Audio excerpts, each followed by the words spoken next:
Alors, bonjour tout le monde. Maintenant, on va faire l'examen de automne 2020. Alors, l'examen de automne 2020, c'était un examen qui était fait pendant la pandémie. Alors, c'était un demi-examen. Il était fait à distance.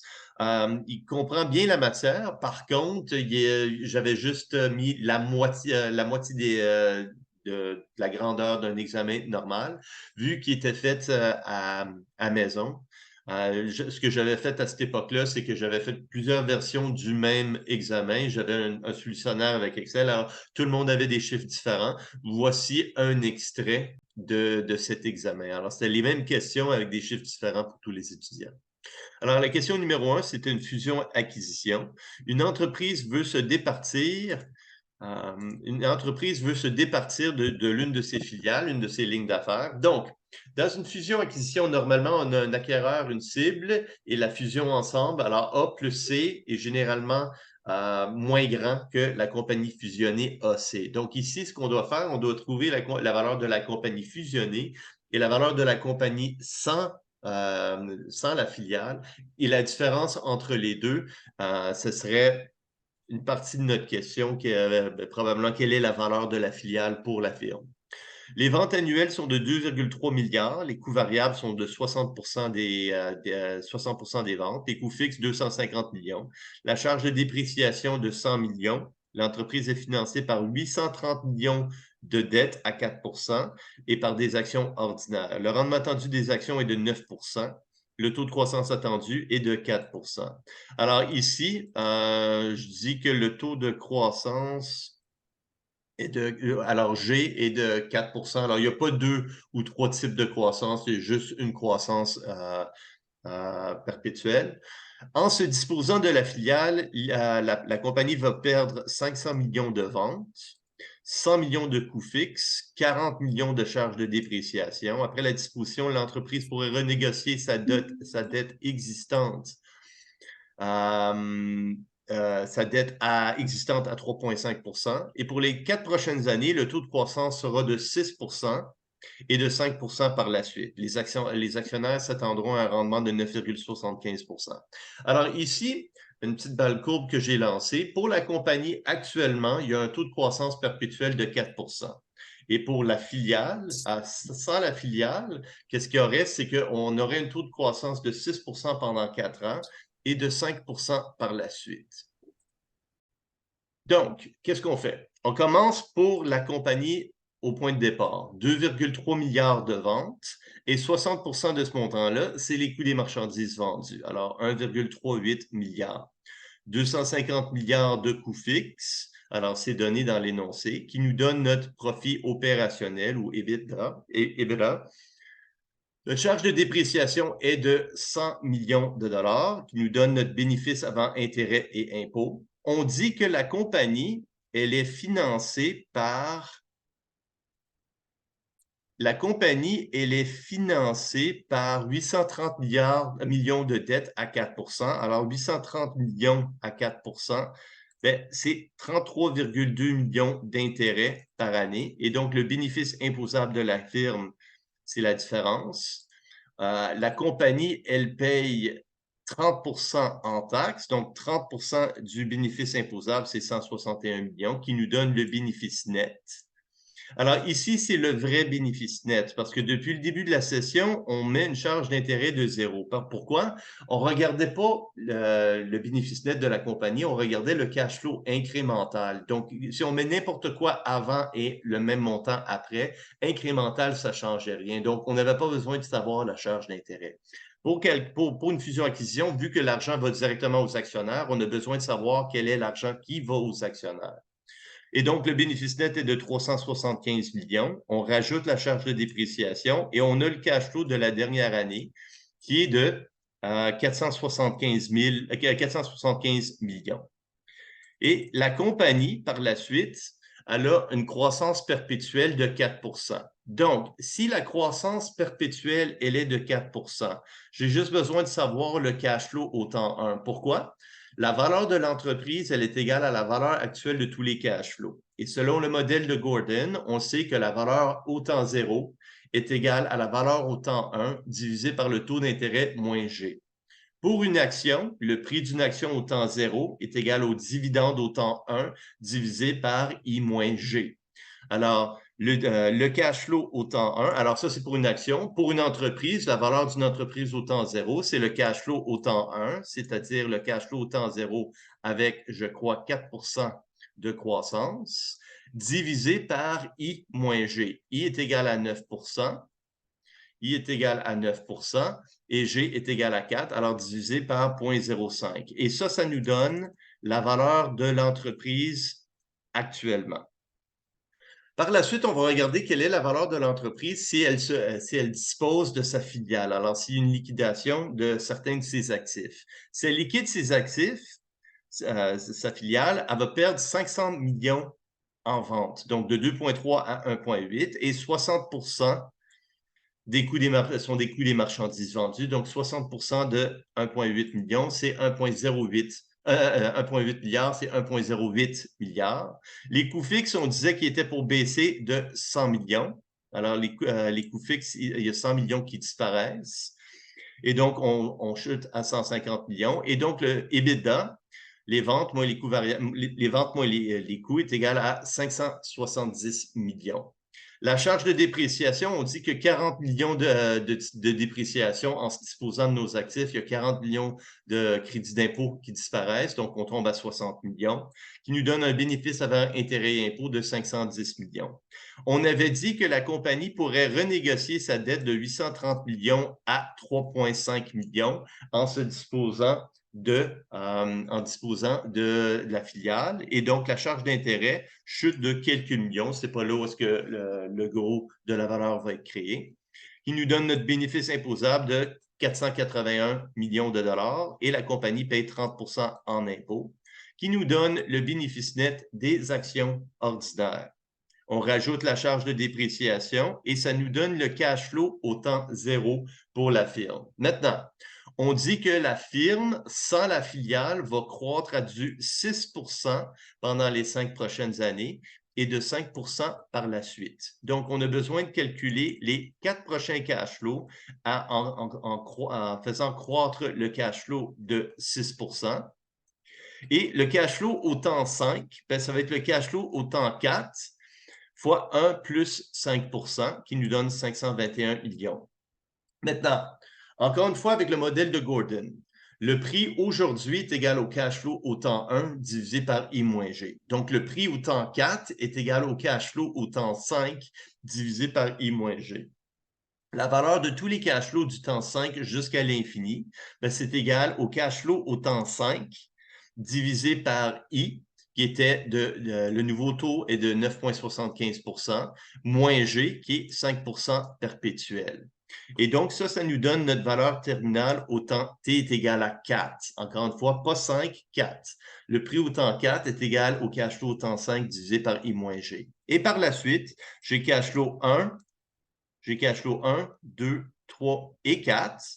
Et j'ai la valeur terminale au temps T est égal à 4. Je peux calculer la valeur actuelle de ces cash flows en les escomptant à du 9,75 qui veut dire que la valeur de la firme sans la filiale est de 9 milliards 85 millions. Ça veut dire que si la compagnie veut se départir de la filiale, la valeur minimale qu'elle serait prête à accepter serait la différence entre où est-ce que la compagnie est actuellement et où est-ce qu'elle serait si elle vendait la filiale. Donc, si une offre de 2 milliards rentre, on accepte. Si une offre de 1 demi-milliard rentre, on refuse. Alors, du point de vue de la compagnie, n'importe quoi en dessous de 810 millions est inacceptable. Question numéro 2. La valeur nominale d'une obligation d'une durée de 3 ans est de 1 000 $. La distribution des coupons annuels suit une distribution normale de moyenne 45 et d'écart type 4. Ça veut dire que la distribution, c'est une belle cloche avec un point milieu de 45 et la dispersion autour de cette moyenne, l'écart type, est de 4 ou la variance est égale à 16. Le taux d'intérêt est égal à 5 Afin de simuler la valeur de cette obligation, un générateur de nombres aléatoires entre 0 et 1 est utilisé. Ça, ce que ça veut dire. Alors, quand on a vu la simulation, on avait vu qu'on peut construire une distribution à partir de, supposons, le lancer du dé. Et si on a un générateur de chiffres entre 0 et 1, pour n'importe quelle valeur entre 0 et 1 sixième, on a généré un 1. 1 sixième et 2, on a généré un 2. Par contre, pour la table normale, on ne peut pas faire ça pour la table normale. Pourquoi? Parce que ce n'est pas une loi discrète. Par contre, si je vous donne une valeur qui va être une valeur entre 0 et 1, ce n'est pas un chiffre que j'ai choisi aléatoirement, c'est un chiffre qui va être dans la table d'une normale standard. Donc, quelle est la valeur maximale possible de cette obligation? Alors, la valeur d'une obligation, c'est égal à la valeur actuelle des trois cash flows, les trois coupons, qui ont une moyenne de 45 et le remboursement du 1 000 à la toute fin. Donc, en théorie, c'est possible d'avoir un coupon, un chiffre extrêmement grand. En théorie, un des coupons pourrait valoir 1 milliard.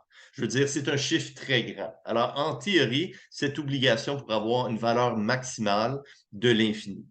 Si je vous demandais quelle est la valeur minimale que peut avoir ce coupon, encore une fois, un coupon ne peut pas être négatif. S'il pouvait être négatif, je l'aurais mis dans l'énoncé, mais il ne peut pas être négatif. Donc, en théorie, un coupon pourrait être de 0, mais avec un écart type de 4, encore une fois, ça, ce serait très rare. Ce serait aussi rare que d'avoir un coupon de 90. Mais un coupon, en théorie, on pourrait avoir 3 coupons de 0.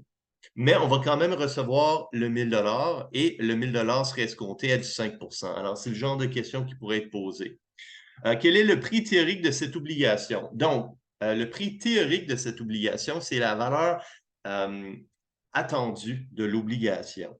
Donc, en moyenne, les trois coupons vont être de 45 et le 1 000 lui, est certain à la fin de 3 ans. Donc, on va escompter les trois coupons de 45 et on va escompter le 1 000 au temps t est égal à 3. Donc, la valeur de cette obligation, c'est la valeur d'une obligation de 3 coupons de 45 escomptés à du 5 plus le 1 000 qui serait remboursé au temps t est égal à 3, encore une fois, escompté à du 5 Et donc, la valeur théorique de cette obligation serait de 986,38.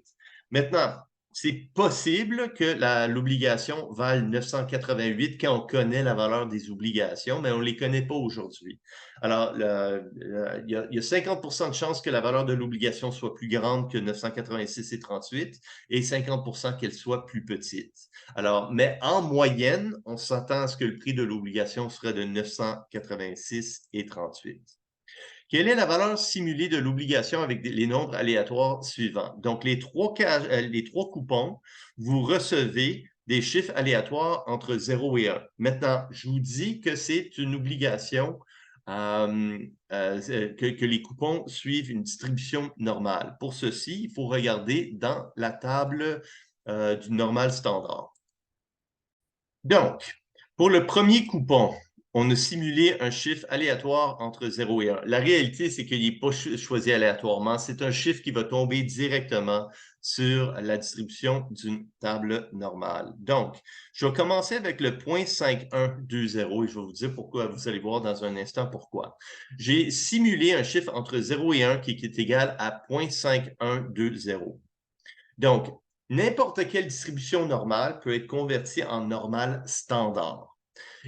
Alors, la valeur moins la moyenne divisée par l'écart type, elle suit une distribution de moyenne standard. Donc, la probabilité que x, qui est l'inconnu, moins la moyenne divisée par l'écart type, elle est égale à 0.5120. Donc, si on regarde dans notre table normale, 0.5120, c'est égal à une normale standard de 0.03. Donc, x moins la moyenne divisé par l'écart type, la probabilité de ça est égale à 0.5120. Alors, la probabilité que x moins la moyenne divisé par l'écart type soit plus petit ou égal à 0.03 est égal à 0.5120. Donc, x moins la moyenne divisé par l'écart type est égal à 0.03. Donc, X moins la moyenne divisé par l'écart type est égal à 0,512. Et donc, notre chiffre généré est égal à 0,03.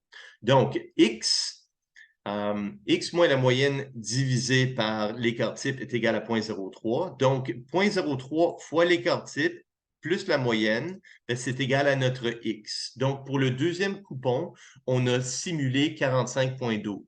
Regardons ça à l'inverse. Quelle est la probabilité que notre coupon soit plus petit que 45,12? Alors, la probabilité que X soit plus petit que 45,12, c'est la probabilité que X moins la moyenne divisé par l'écart type soit plus petit que 45,12 moins la moyenne 45 divisé par l'écart type 4. Donc, 45,12 moins la moyenne, c'est 0,12, divisé par l'écart type 4, c'est 0,03. La probabilité qu'une normale standard soit plus petit que 0,03, c'est égal à 51,2 %.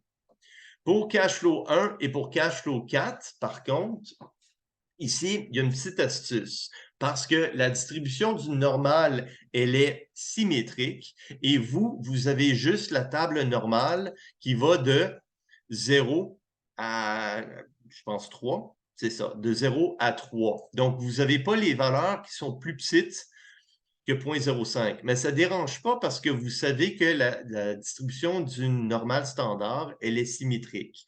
La probabilité d'être plus petit qu'une valeur C, c'est 1 moins la probabilité d'être plus grand que cette valeur C. Et de même, la probabilité d'être plus petit que moins C, si C est plus petit que 0, c'est égal à la probabilité d'être plus grand que plus C, qui est égal à 1 moins la probabilité d'être plus petit que C. Alors, c'est les lois de, c'est les règles de la loi normale. Donc, on a un chiffre généré qui est égal à 0,2119. 0,2119, c'est la probabilité. La probabilité que X moins la moyenne divisé par l'écart type soit plus petit qu'une certaine valeur, elle est égale à 0,2119. Donc, la probabilité qu'un chiffre choisi soit plus petit qu'une certaine valeur, c'est 1 moins la probabilité du négatif. Alors, c'est la formule qui est ici en haut. C'est la formule qui est ici en haut. Et donc, 1 moins phi de moins UI est égal à 21,19 %. Donc, phi de moins UI est égal à 0,7881. Alors, moins mu I, il faut juste trouver le moins mu I qui est égal à 0,7881. Alors, 0,7881, 0,7881, c'est égal à 0,80. Alors, 0,80, c'est phi. Alors, moins mu i est égal à 0,80 et donc mu i est égal à moins 0,8. Et donc, encore une fois, la probabilité que notre cash flow moins la moyenne divisé par l'écart type soit plus petit que moins 0,8 est égal à 21,19 %. Donc, on va prendre moins 0,8, on va multiplier ça par l'écart type et on va ajouter la moyenne et ça nous donne notre cash flow. Alors, cash flow moins moyenne divisé par écart type est égal à moins 0,8. Si on isole notre cash flow, ça veut dire que cash flow est égal à moyenne plus la valeur fois l'écart type. Et donc, ça nous donne un cash flow de 41,80. Même chose, pour un mu3 qui est égal à 14,01, 1 moins mu3, phi de mu3 est égal à 0,14. Alors, phi de moins U3 est égal à 1 moins 14,01, alors 0,8599, et ça va nous donner une normale standard, une valeur C de notre normale standard, qui est égale à 1,08. Alors, ça nous donne 1,08. Alors, 1,08 moins U3 est égal à 1,08, donc U3 est égal à moins 1,08. Donc, moins 1,08 fois l'écart type plus la moyenne est égal au cash flow. Pourquoi? Cash flow moins la moyenne divisé par l'écart type est égal à moins 1,08. Et maintenant, on a nos trois cash flows. Cash flow au temps 1, cash flow au temps 2. Au temps 3, on a la valeur nominale qui nous revient plus notre cash flow 3, on l'escompte à du 5 qui nous donne la valeur de l'obligation qui est de 779,71. Problème 3. La valeur nominale de toute obligation est de 1 000 $. La durée d'une obligation convertible est de 10 ans. Chaque obligation verse un coupon annuel de 60 $. L'obligation peut être convertie en 25 actions du titre sous-jacent. Alors, une obligation convertible. Normalement, supposons que tu es Apple et tu t'empruntes de l'argent, tu émets des obligations. Peut-être que Apple est capable d'emprunter à du 5 Sauf que si elle donne une option de convertir l'option en 25 titres de Apple, et supposons que Apple aujourd'hui est à, peut-être pas Apple parce qu'elle est à 300 $. Supposons qu'on peut convertir l'obligation en 2 actions de Apple. Alors, peut-être que cette obligation, au lieu d'avoir du 5 Apple pourrait avoir du 4 en empruntant ça. Sauf que l'obligation en tout temps peut être convertie en 2 actions.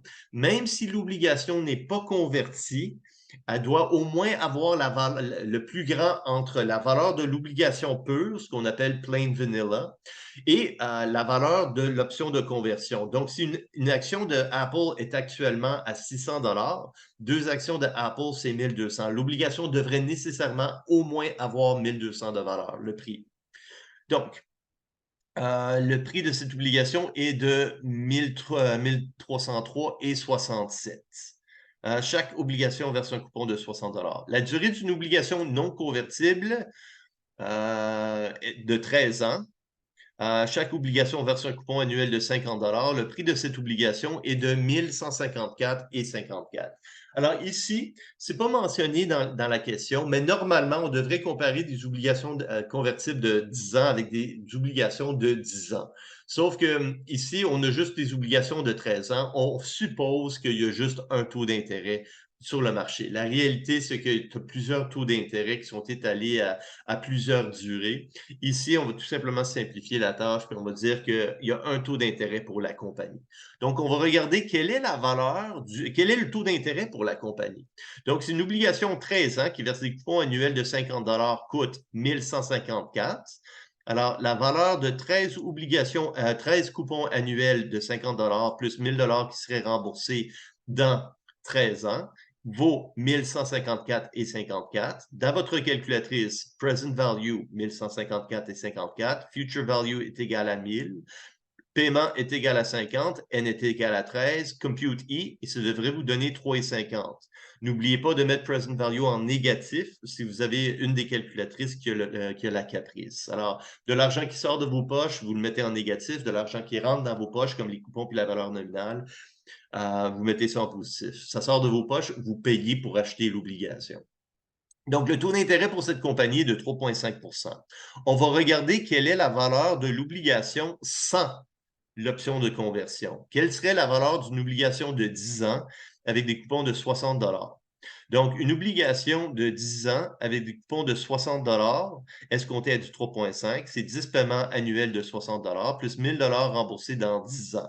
La valeur de l'obligation sans la convertibilité serait de 1207,92 avec l'option de conversion 1303,67. Et donc, la différence, c'est la valeur de l'option qui est dans l'obligation, l'option de conversion. Pourquoi?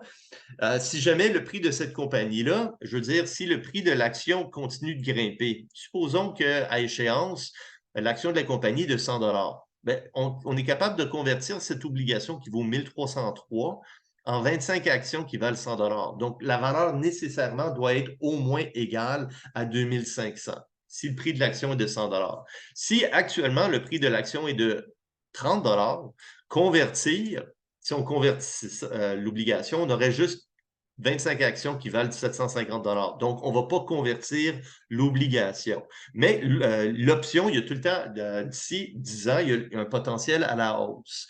Et donc, la valeur de cette option est de 95,75. Question 4. La structure optimale d'une firme, c'est 2 tiers dette, 1 tiers fonds propres. Et les fonds propres, ça veut juste être des common shares. La compagnie financée par 1 million actions ordinaires, le bénéfice net de la dernière année était de 7 500 000.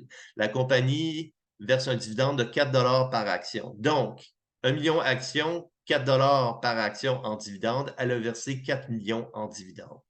Quelle est la valeur maximale des projets que peut entreprendre la compagnie tout en maintenant sa structure capitale et sans avoir à y mettre des titres sous-jacents? Alors, je vous ai dit ça en classe.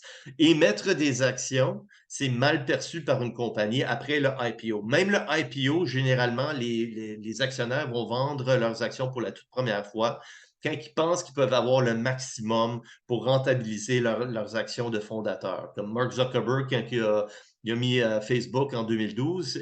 Il a choisi 2012 et non 2010 parce qu'on venait juste de sortir d'une récession. Alors, il voulait aller public en 2010, il a attendu jusqu'en 2012.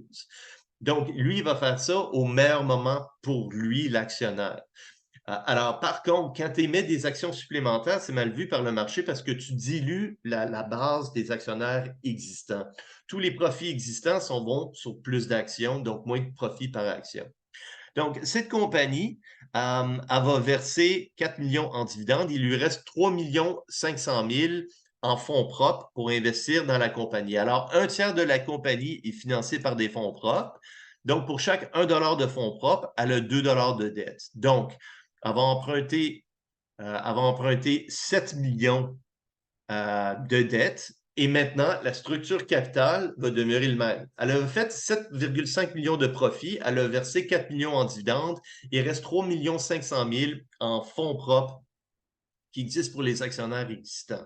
Donc, elle va emprunter 7 millions et elle va maintenant avoir 10,5 millions pour investir dans les projets. 2 tiers dette, 1 tiers fonds propres.